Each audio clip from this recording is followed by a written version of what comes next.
très gros travail. Alors si l'on veut, on peut dire que ces pièces-là, c'est un peu pour le prestige. C'est un peu le mouton à 5 pattes. Mais ce sont des pièces qui ont été donc toutes fabriquées, les moules ont été faites par nos propres soins. C'est ce qui fait l'originalité de ces pièces. D'ailleurs sur Facebook, il y en a beaucoup plus. Il y a par exemple Gros Minet, et le titi est Gros Minet.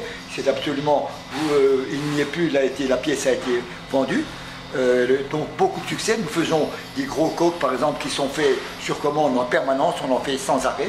Mais vous pouvez constater que ces pièces-là ont tous une particularité, c'est qu'elles ont été réalisées, donc comme je l'ai dit précédemment, elles ont été réalisées à la main. Toutes ces pièces ont été montées, ont été finies.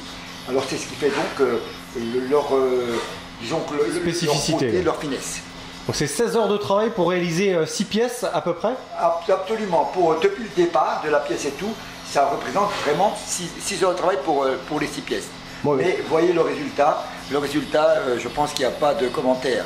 On peut vraiment dire que c'est super, que Philippe, mon fils, et notre bras droit Frédéric sont vraiment des artistes.